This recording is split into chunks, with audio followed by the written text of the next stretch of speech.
What's up, everybody? I wanted to make a little short tutorial on how I wick my Coilmater MARVN RTA. This has been a great RTA. It's my first one, and I actually won it in a Facebook contest, and it's been one of my daily atomizers ever since.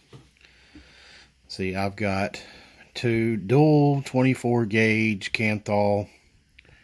I believe it's 9 or 10 wraps, and if it'll focus. Alright. You can see it's got big juice slots and big airflow.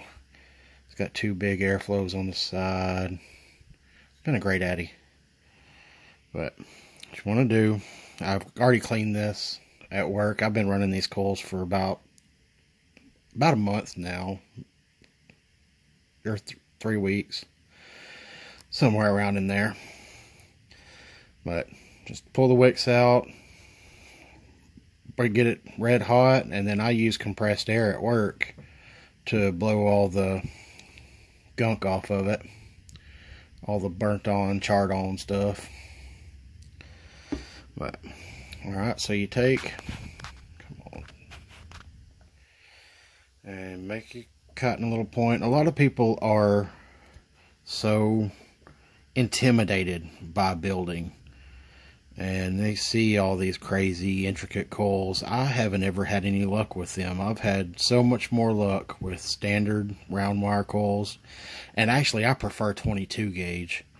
It's just the best mix of power handling and production.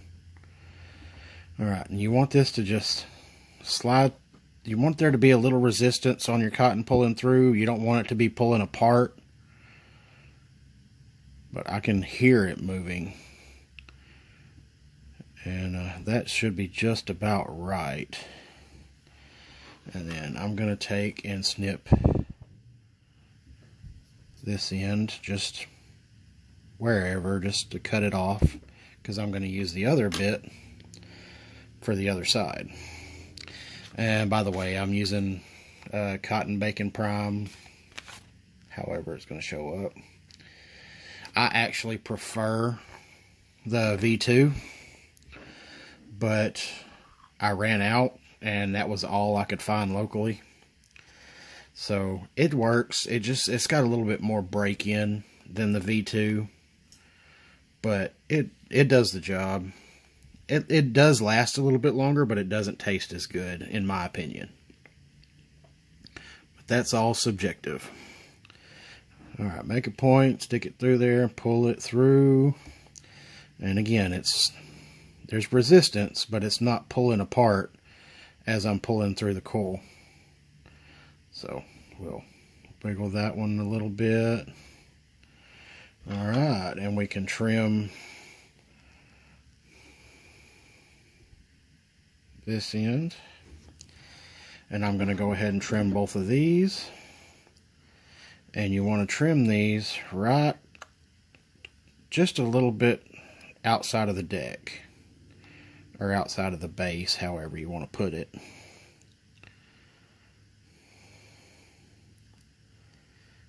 In RDA, I would call it a deck. Oh, come on, scissors, I just worked you over.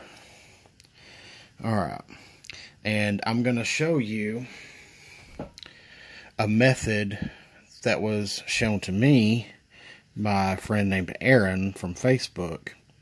He is obsessed with the Blitzen RTA, and what he does is he trims it fairly close to the actual deck. And it may take a test fit or two.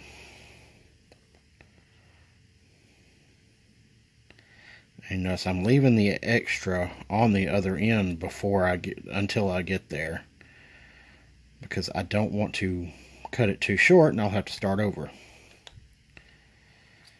Alright, and the idea is that hole right there is your is where the juice gets wicked. The idea is to have this cotton just fill up where this ring is, not actually go down in here, if you can see that. So you want it to just tuck in the bottom of the build deck, but not hang down in the hole. And just from looking at it, that's still going to be just a hair long. So, we'll trim just a little bit more off of it.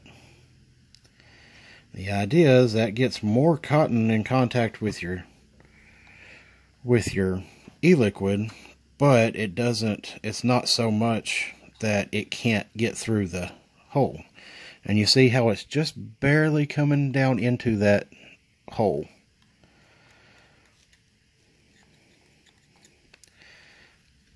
And that is ideal.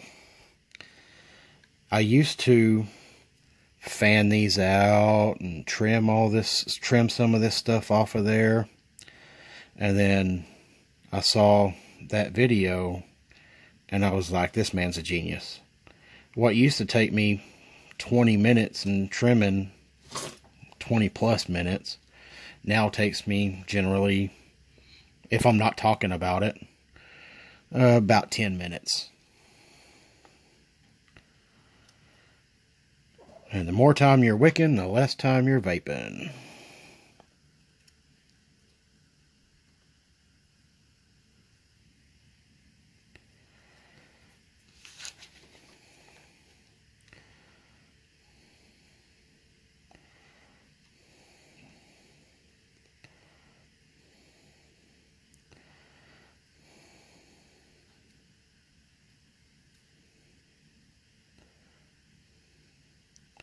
And what I'm going to do, I cut that one a little bit long, but it tucked in there nice.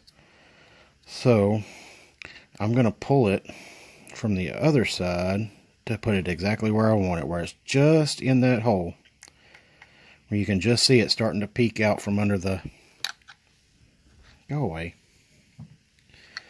peek out from under that ring. And now follow suit on the other side.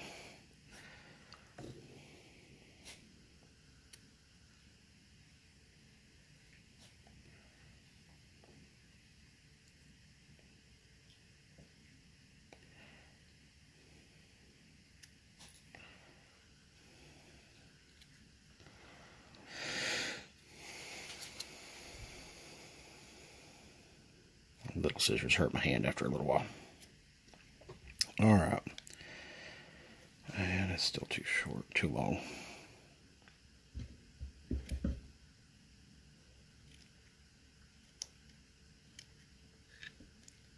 Alright. And now ease it down in the hole.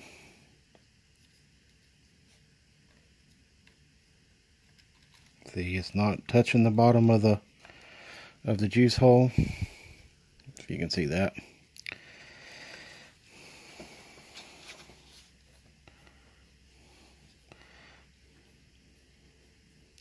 Now, I'm by far not a master of this technique, but it is much faster than the old way that I was doing it.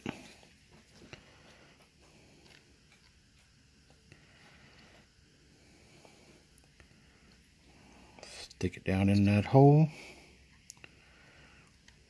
And what I tend to do is I'll take these little wonderful scissors, and I'll just make sure that the cotton is pushed out of the way of my air. Because I've had problems in the past with the cotton hanging over the airflow so much that I was actually sucking juice out of the cotton. Alright, you see it's just barely coming through. Just barely below the ring where the chimney screws on. And now, I'll leave that there for just a sec. Let me grab my juice.